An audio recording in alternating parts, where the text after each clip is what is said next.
Assalamualaikum warahmatullahi wabarakatuh. Innal hamdalillah nahmaduhu wa nasta'inuhu wa nastaghfiruh wa na'udzu billahi min sururi anfusina wa sayyiati a'malina. May yahdihillahu fala mudilla lahu wa may yudlil fala hadiya lahu.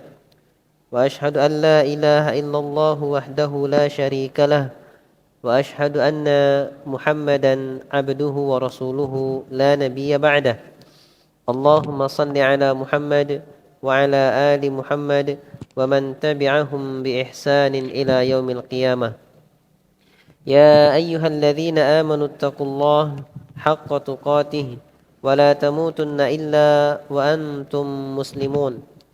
Ya ayyuhan nasu taqu rabbakumul ladzi khalaqakum min nafsin wahidah wa khalaqa minha zawjaha وبث منهما رجالا كثيرا ونساء واتقوا الله الذي تساءلون به والأرحام إن الله كان عليكم رقيبا يا أيها الذين آمنوا اتقوا الله وقولوا قولا سديدا يصلح لكم أعمالكم ويغفر لكم ذنوبكم ومن يطع الله ورسوله فقد فاز فوزا عظيما أما بعد فإن أصدق الحديث كتاب الله وخير الحديث هدي محمد صلى الله عليه وسلم وشر الأمور محدثاتها فإن كل محدثة بدعة وكل بدعة ضلالة وكل ضلالة في النار. Ikhwatal iman rahimani wa rahimakumullah. Alhamdulillah, kita bersyukur kepada Allah Subhanahu wa taala karena kali ini kita bisa melanjutkan kajian kita dari kitab Hadzal Quran fi mi'ati haditsin nabawi. Al-Quran ini dalam 100 hadis Nabi sallallahu alaihi wasallam. Yang mana pada malam hari ini kita masuk ke hadis yang ke-70. Hadis yang ke-70. Hadis dari Abdullah bin Umar radhiyallahu anhuma. Ya, silakan dibaca. Bismillah, alhamdulillah, salatu wassalamu ala rasulillah wa ala alihi wa sahbihi wa wala amma ba'du. Qalla mu'alif rahimahullah عن عبد الله بن عمر عن عبد الله بن عمر رضي الله عنهما قال كان النبي صلى الله عليه وسلم يقرأ علينا السورة فيها سجدة فيسجد فيها السجدة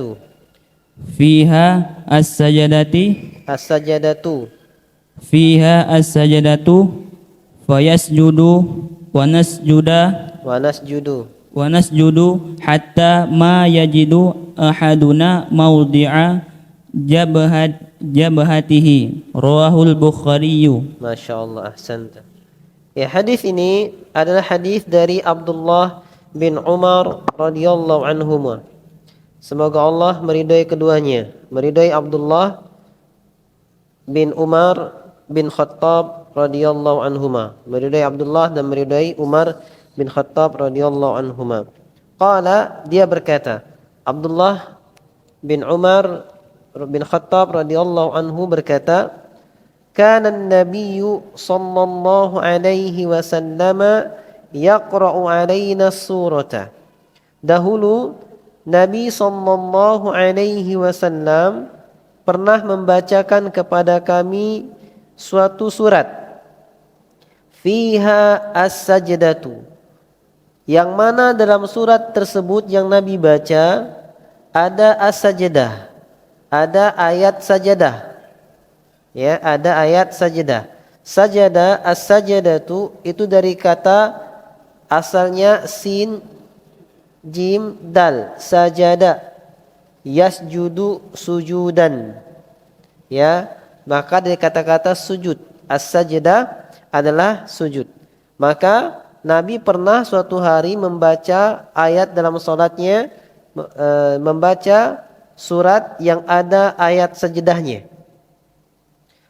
Fayasjudu, lalu Nabi segera sujud. Lalu Nabi sujud. Dan sujud ini ikhwatal iman langsung. Setelah baca ayat sajadah, Nabi langsung sujud. Dari mana kata-kata langsungnya kita pahami? Tidak jeda dulu, tidak baca ada ayat sajadah, diselesaikan dulu, selesai dia misalnya ayatnya langsung ayat berikut terus sampai habis baru sujud, bukan, tapi langsung sujud. Dari mana tahu? Dari lafalnya, dari lafal bahasa Arabnya, fayasjudu. Fa ini menyatakan langsung. Dalam bahasa Arab kalimat fa itu menunjukkan tertib anal mubashir, menunjukkan urutan yang langsung. Kalau dia ngurut tapi nanti ada jedah, bahasa Arabnya pakai summa, kemudian, ya. Maka dari sisi bahasa langsung dipahami Nabi setelah baca surat ayat ada sejedahnya pada ayat tersebut, selesai ayatnya langsung sujud, ya. Makanya lafal hadis ini fayasjudu, setelah Nabi baca surat sajadah fayasjudu, Nabi sujud. Wa nasjudu, dan kami juga sujud. Ketika Nabi sujud, kami pun sujud. Hatta ma yajidu ahaduna mawdi'a jabhatihi, sampai-sampai di antara kami tidak mendapati tempat untuk keningnya. Maksudnya apa? Ketika baca Nabi ayat sajadah, Nabi baca ayat sajadah dan Nabi sujud, sahabat serentak sujud, dan saking berdesak-desakannya sujud sampai-sampai ada yang gak kebagian tempat sujud, gak bisa letakin keningnya. Jadi sujudnya ya di punggung orang, di mana bisa posisi sujud lah, sempit-sempitan. Ini bukti bahwasanya dahulu softnya salat para sahabat begitu rapat, sehingga sulit untuk mendapatkan tempat sujud ketika serentak sujud semua. Ya, ini diantara bukti rapatnya shaf mereka. Hadis ini diriwayatkan oleh Imam Al-Bukhari. Berkata muallif rahimahullah, sujudut tilawati sunnatun fi arba'ata asyara mawdi'an. Sujud tilawah, nah sujud yang seperti ini disebut sujud tilawah. Jadi sujud tilawah, kalau ada orang yang membantah sujud tilawah enggak ada sunnahnya, coba cari dalil Nabi merintahin sujud tilawah. Yang enggak ada secara lafalnya. Sujud tilawah adalah perbuatan Nabi SAW, di mana Nabi SAW sujud ketika tilawah ayat yang ada sujudnya, yang ada ayat sajadahnya. Maka Nabi sujud karena tilawahnya, karena bacaannya. Tilawah itu artinya bacaan. Sujud tilawah, sujud karena bacaan. Sujud karena membaca bacaan yang ada ayat sajadah, maka disebut sujud tilawah. Ya. Kalau kita sujud karena syukur disebut sujud syukur. Ya kan? Disebut sujud, yang ini kita bahas sujud tilawah. Nah, sujud tilawah ini disunnahkan pada 14 posisi, 14 tempat di dalam Al-Quran Karim. Jadi ada 14 tempat di dalam Al-Quran yang disunnahkan kita sujud tilawah ketika membaca ayat tersebut. Wa yusannus sujudu ba'da tilawati ayatis sujud mubasyaratan, dan disunnahkan sujud setelah membaca ayat sajadah, ayat yang berisi perintah sujud secara langsung. Wal haditsu yadullu ala tikrari dzalika min Rasulillah sallallahu alaihi wasallam wa anna dzalika kana yatimmu athna'a ta'limihi sallallahu alaihi wasallam wa tadrisihil Qur'ana lis sahabatil kiram. Ya. Dan hadis yang menunjukkan atas berulangnya perbuatan tersebut, di mana Nabi SAW sujud ketika membaca ayat sajadah, dan bahwasanya yang demikian itu terjadi sempurna di tengah-tengah pengajaran dan pendidikan Nabi SAW kepada sahabat dalam permasalahan Al-Quran. Di tengah-tengah pengajaran Nabi dan pendidikan Nabi Al-Quran kepada para sahabat, atau di tengah-tengah Nabi mengajarkan Al-Quran kepada para sahabat.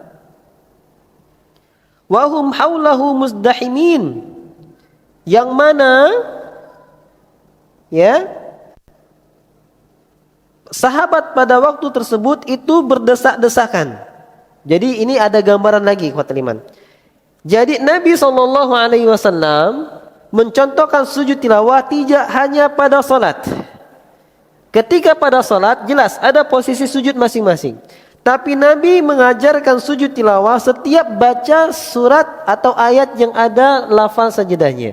Buktinya di sini dikatakan dahulu para sahabat itu muzdahimin, itu berkumpul berdesak-desakan di hadapan Nabi SAW. Lalu Nabi mengajarkan kepada para sahabat Al-Quran. Ketika Nabi sampai bacaannya, sampai ajaran Nabi kepada sahabat Al-Quran ini sampai pada ayat sajadah, Nabi langsung sujud. Ketika Nabi sujud, sahabat juga segera sujud. Nah, sahabat ketika segera sujud, posisi berdesakan bersama Nabi, sampai-sampai ada di antara sahabat yang enggak mendapatkan tempat untuk meletakkan keningnya sujud. Ya, gambarannya ketika antum mepet-mepetan gitu, sujud susah ada tempat. Tapi ketika benar jaraknya ada jauh, bisa kita sujud. Tapi kalau berdesak-desakan, kajiannya ramai, lalu Nabi baca sajadah, Nabi sujud, gimana antum mau sujud? Sampai-sampai ada yang sujud di punggung temannya, ya. Ada yang sujud di punggung temannya. Maka di sini dikatakan kana yasjudu ahaduhum ala dhahril akhari. Sampai-sampai di kala itu sebagian mereka ada yang sujud di atas punggung temannya. Li'adami tawaffuri amakina liwad'il jabhati 'alal ardi, karena tidak didapatkan tempat untuk meletakkan keningnya di lantai, di tanah. Wa ayatus sujudi tahussu 'ala sujudi bimadhiha iyyahum, dan ayat sujud, ayat-ayat yang berisi sajadah kalau di Al-Quran kita baca ada di akhir ayat yang ada lambang kubah. Setelah ada ayat Al-Quran ada lambang kubah di ujungnya, itu berarti pada ayat tersebut ada lafal sajadah. Di akhir ayatnya ada lambang kubah, di ayat sajadahnya digaris bawahi biasanya. Jadi itu menunjukkan yang digaris bawahi itu adalah ayat, lafal ayat yang memerintahkan sujud. Terus di akhir ayatnya dikasih lambang kubah, kita sujud ketika itu. Setelah berakhir ayatnya kita sujud, ya. Dan ayat sajadah ini menganjurkan kita untuk sujud sebagai pujian kita kepadanya, ya, sebagai pujian. Wa tadhummul kuffar limtinaihim anis sujudi lillahi ta'ala, dan sujudnya kita ketika baca sujud tilawah adalah bentuk celaan kita kepada orang-orang kafir yang mereka enggak mau sujud kepada Allah Subhanahu wa taala. Celaan kita juga kepada orang-orang kafir yang menjauhi atau enggak mau sujud kepada Allah Subhanahu wa taala. Jadi kita langsung sujud sebagai bentuk pujian kita kepada ayat tersebut, dan juga kita sujud sebagai bentuk pencelaan kita kepada orang-orang kafir yang enggak mau sujud kepada Allah Subhanahu wa taala.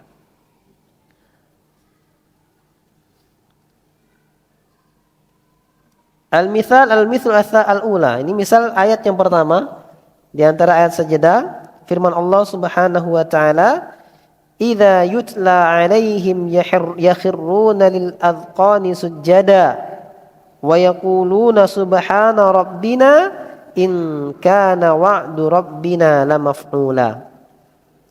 Nah, di sini pada ayat yang pertama ini ada dua ayat, "Idza yutla 'alaihim yakhirruna lil adqani sujada." Ketika dibacakan kepada mereka tanda-tanda Allah, ayat-ayat Allah, yakhirruna lil adqani sujada, mereka segera tersungkur sujud. Itu enggak digaris bawahi kitab kalian, ya. Sebenarnya yang digaris bawahinya yakhirruna lil adqani sujada. Itu yang digaris bawahi. Sujudnya sujada. Kalimat sujada di situ. Wa yaquluna subhana rabbina in kana wa'du rabbina lamaf'ula. Dan mereka berkata, Maha suci Rabb kami, tidaklah janji Rabb kami kecuali akan terlaksana. Maka di sini kita sujud setelah lamaf'ula, bukan setelah sujada. Kenapa? Kan akhir ayatnya sujada, Ustaz. Karena kesesuaian maknanya. Setelah kita sujud, sebelum sujud Allah dah kasih tahu wa yaqulun, dan dalam sujud mereka mengatakan subhana rabbina, Maha suci Rabb kami in kana wa'du rabbina lamaf'ula. Tidaklah ada janji Tuhan kami kecuali pasti terjadi. Ya, jadi kita sujud di situ. Selesai sempurna makna ayatnya baru kita sujud. Nah, bagi orang-orang yang enggak ngerti bahasa Arabnya atau enggak ngerti makna Al-Qur'an, maka dia patokan aja pada lambang kubah tadi. Tapi bagi yang mengerti insya Allah faham, ya, di mana tempat sujudnya. Apa doa sujud tilawah?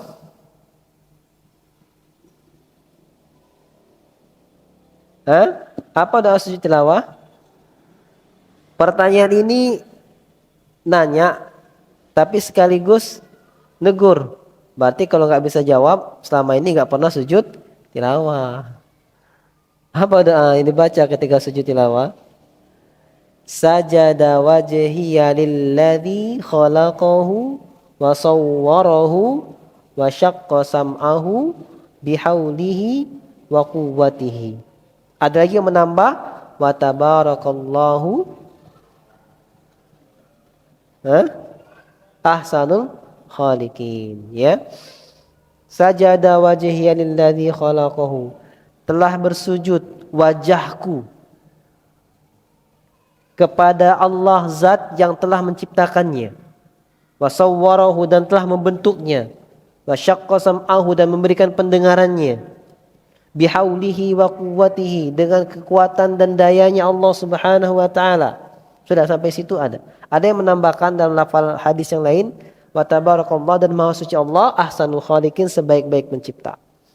Jadi pengikraran kepada Allah bahwasanya kita telah bersujud kepada Allah Subhanahu wa taala.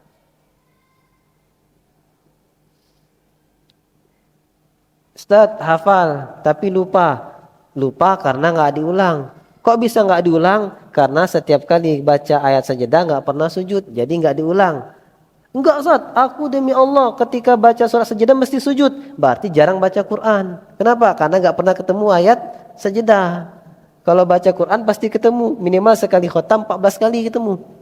Karena ada 14 tempat di dalam Al-Quran. Sekali khotam Quran minimal 14 kali ketemu ayat sajadah. Ya. Wa misalu tsaniyah, dan misal yang kedua, firman Allah Subhanahu wa taala, wa idza quri'a 'alaihimul Qur'anu la yasjudun. Dan ketika dibacakan kepada mereka orang-orang kafir, orang-orang musyrik itu Al-Quran, la yasjudun, mereka enggak sujud. Kita langsung sujud. Bentuk kita menyatakan bahwasanya kita bukan bagian orang kafir tersebut yang dibaca Quran enggak mau sujud. Ini aku sujud. Makanya ketika kita memahami maknanya benar-benar terasa nikmat. Ketika baca Quran, Allah ceritakan tentang orang-orang kafir, orang-orang musyrik, yang mana mereka wa idza quri'a 'alaihimul Qur'anu la yasjudun. Ketika dibacakan kepada mereka orang kafir itu Quran, mereka enggak sujud. Ada tanda sejadah, kita langsung sujud.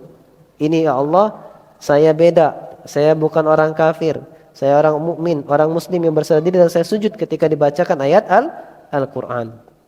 Ini bentuk pengikraran, kita memuji Al-Quran tersebut, dan bentuk celaan kepada orang kafir yang enggak mau sujud, kita itu sujud. Ya. Apalagi ditambah pengikraran yang kita faham maknanya. Sajada wajhiya lilladzi khalaqahu wa sawwarahu wa syaqqa sam'ahu bihaulihi wa quwwatihi fatabarakallahu ahsanul khaliqin. Kemudian kita masuk hadis yang ke-71. Ya, hadis yang ke-71. Masih banyak sekali ayat-ayat sejadah. Masih banyak ya. Di antaranya kalau di juz 30 ada 2 tempat. 2 atau lebih. Yang pertama di surat Al-Alaq Apa bunyinya? Ujungnya wasjud waqtarib. Ya, dan sujudlah dan dekatkanlah dirimu kepada Allah. Tapi itu akhir ayat. Sunnahnya sujud. Tapi karena sujud tilawah ini sunnah, maka kalau nggak sujud nggak apa-apa. Kebanyakan kita nggak sujud. Kenapa? Tanggung. Nanti orang bingung. Akhir ayat kita langsung sujud. Nanti makmumnya teriak semua, Subhanallah, Subhanallah, harusnya ruku. Ya, kita langsung sujud. Makanya imam-imam rata-rata nggak sujud karena khawatir makmumnya ribut. Kecuali kalau sudah dijelaskan. Insya Allah kita pada rakaat pertama baca surah Al-Alaq, nanti kita sujud, nanti sambung surat berikutnya. Insya Allah makmumnya paham. Ketika Allahu Akbar sujud semua. Tapi kalau nggak tahu, teriak semua, Subhanallah, Subhanallah, Subhanallah, repot. Kan akhir ayat. Kayak gitu. Itulah sebab. Jadi bukan kita menolak sujud tilawah pada akhir surah Al-Alaq, tapi karena mafsadat yang lebih besar. Ketika kita jamaah kita nggak ngerti. Kemudian di surat juz 30 juga ada di surat yang mana bunyi ayatnya? Gimana?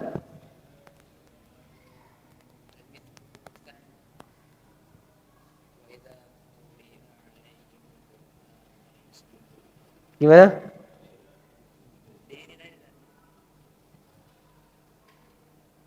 Yang tadi ya. Wa idza quri'a 'alaihimul Qur'anu la yasjudun. Ya. Dan masih juga banyak di ayat-ayat yang lainnya, ada 14 tempat di dalam Al-Qur'an. Ada di antaranya dalam Al-Qur'an surat Fussilat. Ada dalam Al-Qur'an surat Fussilat. Ya. Dan seterusnya. Kemudian kita masuk pada ayat ke 71. Ada yang tahu surah Fussilat di mana lafalnya?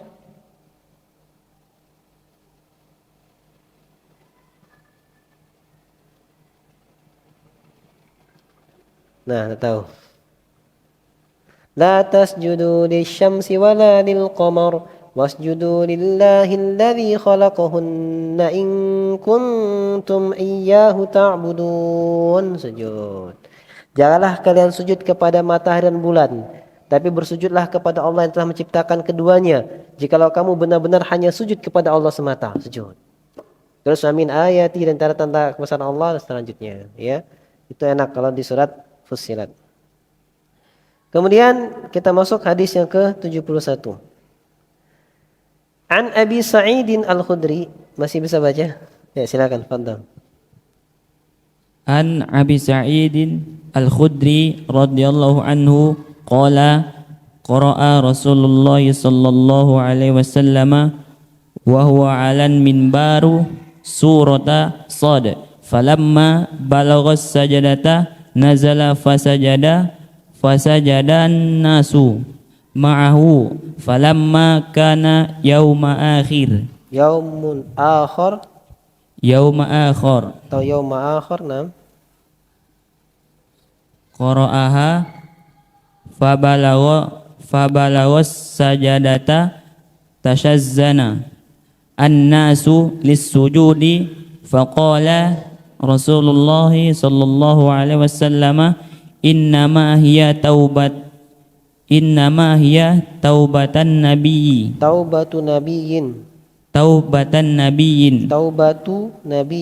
innama hiya taubatun nabiyyin walakinni ra'aitukum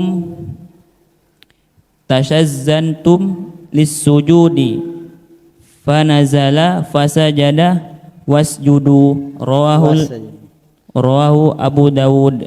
Masya Allah, Masya Allah. Mumtaz. An Abi Sa'id Al-Khudri radhiyallahu anhu qala, dari Abi Sa'id Al-Khudri, semoga Allah meridainya, beliau berkata, qara'a Rasulullah sallallahu alaihi wasallam wa huwa 'alal mimbar. Nabi sallallahu alaihi wasallam pernah membaca suatu surat yang pada waktu itu beliau berada di atas mimbar. Baca surat apa? Surat As-Sad. Nabi baca surat Sad. Ya, surat Sad. Falamma balagha sajadata, ketika Nabi sampai pada ayat yang berisi sajadah, sujud, nazala fasajada. Nabi turun dari mimbarnya, lalu Nabi sujud.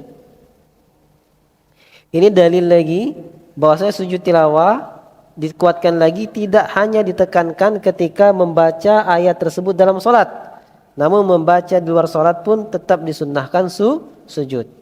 Buktinya Nabi ketika berada di atas mimbar, ketika sedang ceramah berarti, ketika sedang khutbah, sedang di atas mimbar, baca ayat sajadah, Nabi sujud. Wasajadan nas, melihat Nabi sujud, manusia juga ikut sujud.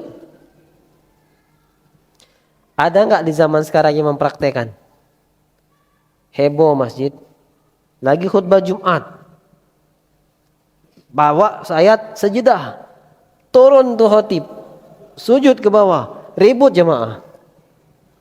Asli tidak ribut jamaah. Kalau jamaah yang dia berpikirannya intelek atau akademisi, kritik, nanti kita tanyalah apa maksudnya.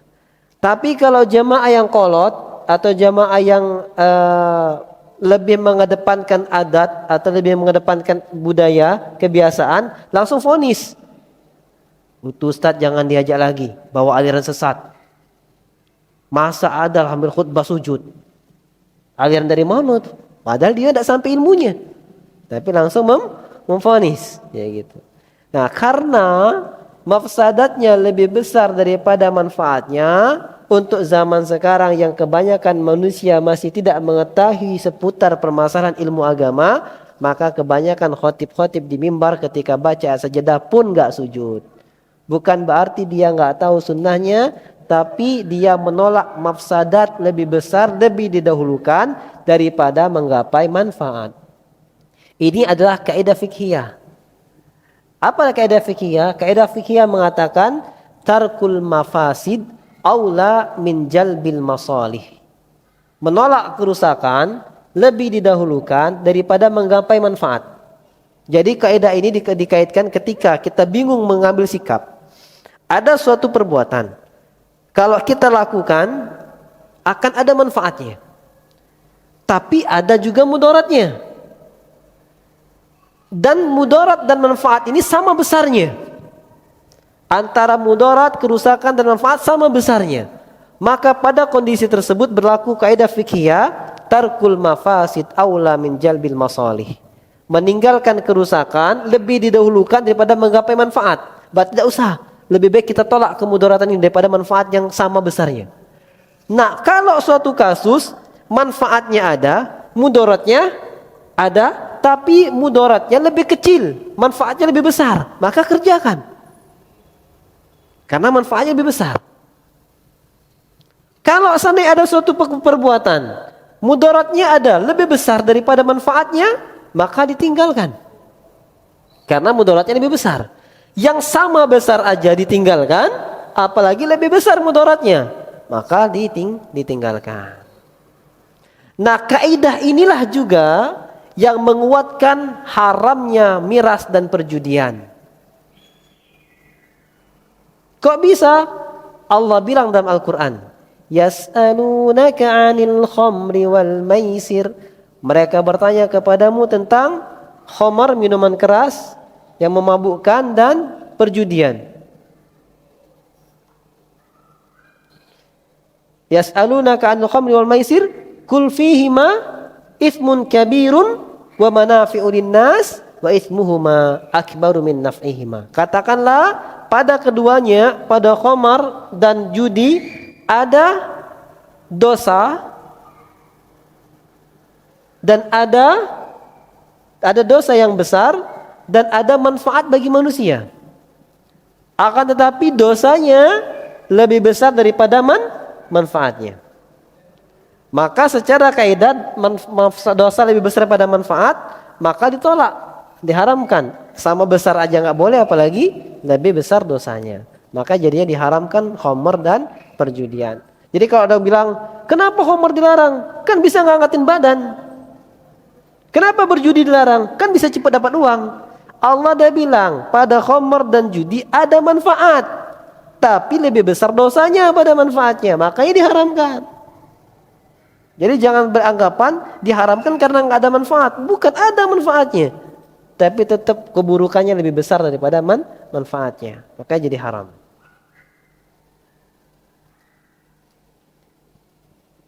Kemudian falamma kana yauma akhar atau yaumu akhar, lalu ketika masuk hari yang lainnya, tadi ada kisahkan Nabi suatu hari khutbah di mimbar, baca ayat sajadah, Nabi langsung sujud, manusia ikut sujud. Nah, pada hari yang lainnya qara'aha, Nabi membaca lagi. Hari yang lain membaca lagi surat sajadah, ayat sajadah pada surat Shad. Fabalagha sajadata, lalu Nabi sampai kepada ayat sajadah. Tasazzanan nasu dis-sujud. Nah, ketika sampai di ayat sajadah, manusia sudah siap-siap ambil posisi mau sujud. Faqala Rasulullah sallallahu alaihi wasallam, lalu Nabi sallallahu alaihi wasallam bersabda, innama hiya taubatu nabiyyin, sungguh sujud tilawah ini adalah taubatnya Nabi. Jadi maksudnya apa? Ya Nabi aja yang ngelakuinnya. Lakinni, akan tetapi aku ra'aitukum tashazzantum, aku melihat kalian dah siap-siap mau sujud, sujud. Fanazala wasajada wasajadu, lalu Nabi turun sujud dan mereka pun sujud. Dari lafal ini hadis riwayat Imam Abu Dawud, menerapkan usul fikih. Apa usul fikih? Usul fikih mengatakan al-amru yufidul wujud. Al-amru yufidul wujub. Kalau ada perintah nas yang berisi perintah, ya, itu berarti memiliki faedah wajib. Nah, sekarang sampai ada dalil yang memalingkannya menjadi sunnah. Nah, pada kasus ini Nabi sujud, baca tilawah sujud, baca tilawah sujud, akhirnya manusia sujud semua. Seakan-akan wajib karena ini perbuatan yang selalu dilakukan oleh Nabi SAW. Lalu ketika pada kondisi yang lain Nabi baca ayat sajadah, sahabat mau sujud, Nabi katakan innama hiya taubatu nabiyyin, itu adalah hanyalah taubatnya para nabi. Sehingga yang semula di benaknya kita secara usul fikih ini perkara yang wajib, dipalingkan menjadi sunnah karena Nabi mengatakan ini adalah taubatnya para nabi, sehingga tidak diwajibkan bagi kita semua. Maka yang semula secara nas ini hukumnya wajib, dipalingkan menjadi sunnah. Contoh penerapan usul fikih ini ketika Nabi SAW bersabda, la yashrabanna ahadukum qa'iman, jangan sekali-kali salah seorang di antara kalian minum sambil berdiri. Berarti secara usul fikih minum sambil berdiri hukumnya haram. Kenapa? Karena an-nahyu yufidu tahrim. Kalau ada larangan memiliki faedah pengharaman. Janganlah kamu minum sambil berdiri, berarti minum sambil berdiri hukumnya haram. Secara nas, secara usul fikih. Sampai ada dalil yang memalingkannya menjadi mubah, makruh. Kalau dari haram berarti naik dikit makruh. Nah, ternyata pada suatu ketika perang, Nabi pernah disuguhkan air oleh para sahabat dan Nabi minum dalam keadaan berdiri. Dan Nabi nggak mungkin berbuat perkara yang haram, karena Nabi adalah qudwah, contoh. Dan semua perbuatan dan perkataan Nabi adalah wahyu dari Allah Subhanahu wa ta'ala. Wa ma yantiqu 'anil hawa in huwa illa wahyun yuha. Jadi ada dia bicara sesuai hawa nafsunya, mereka berdasarkan wahyu yang diwahyukan kepadanya. Maka nas yang pertama berisi perintah, berisi larangan minum sambil berdiri. Nas yang kedua perbuatan Nabi minum sambil berdiri. Berarti yang semula secara usul fikih minum sambil berdiri hukumnya haram karena ada larangan, tapi ada dalil lain yang menunjukkan Nabi minum dalam keadaan berdiri, maka hukum minum dalam keadaan berdiri berubah dari yang semulanya kita katakan haram menjadi makruh. Ini ya. Kenapa bisa seperti ini? Seiring dengan luasnya ilmu seseorang. Tapi kalau orang yang cuma tahu dalil tentang hadis itu saja, larangan minum sambil berdiri, maka dia bisa memvonis dirinya minum sambil berdiri haram. Boleh, hak dia. Karena ilmu itu yang sampai padanya. Ketika dia sampai dalil Nabi pernah minum sambil berdiri, barulah dia menganggap makruh dan dia tidak mencela orang yang minum sambil berdiri, cuma mengingatkan aja lebih baik duduk karena itu menghidupkan sunnah dan berpahala. Tapi kalau orang belum sampai hadis itu, dia langsung memvonis, itu katanya ustaz tapi minum berdiri, berbuat haram, gitu kan. Fasik, enggak. Itu karena keterbatasan ilmunya. Maka disinilah kita disunnahkan untuk berhati-hati dalam berucap. Maka Nabi berkata, man kana yu'minu billahi wal yaumil akhir falyakul khairan aw liyasmut. Siapa saja yang beriman kepada Allah dan hari akhir, maka ucapkanlah yang baik-baik, kalau enggak bisa diam. Ya, karena bisa saja kita enggak sampai ilmunya. Nah, karena kita belum sampai ilmunya, sikap kita kalau melihat sesuatu kejanggalan adalah bertanya. Coba kalau dia bertanya, kenapa Ustaz antum minum sambil berdiri? Kan Nabi bilang, janganlah kalian minum sambil berdiri. Kan bisa dijelaskan. Oh, pernah keadaan Nabi minum sambil, maka ini hukumnya makruh. Memang saya sebaiknya duduk. Tapi memang kondisi nggak mungkin berdiri, kan bisa dapat penjelasan. Maka inilah diantaranya sikap seorang mukmin ketika mendapatkan berita tabayyun. Ya ayyuhalladzina amanu in ja'akum fasiqun binaba'in fatabayyanu an tusibu qauman bijahalatin fatusbihu ala ma fa'altum nadimin. Quran surah Al-Hujurat. Wahai orang beriman, kalau datang seorang fasik memberikan kabar berita kepadamu, maka tabayyun dulu, carilah kejelasannya. Kalau enggak, kamu akan menghukumi suatu keadaan secara kebodohan dan kamu akan menyesal dari apa yang telah kamu perbuat. Mungkin ini insyaallah yang bisa kita bahas pada perjumpaan kali ini. Kita selesaikan pada hadis yang ke-71. Dan insyaallah pada pertemuan berikutnya kita masuk bab yang baru, bab yang ke-8 tentang fadaili suwarin muhaddadah, tentang fadail suwar muhaddadah, keutamaan surat-surat tertentu. Jadi setiap surat memiliki keutamaan tertentu. Wassallallahu ala nabiyina Muhammad wa ala alihi wasallam. Sebelum saya tutup, saya tanya, kira-kira ada pertanyaan enggak?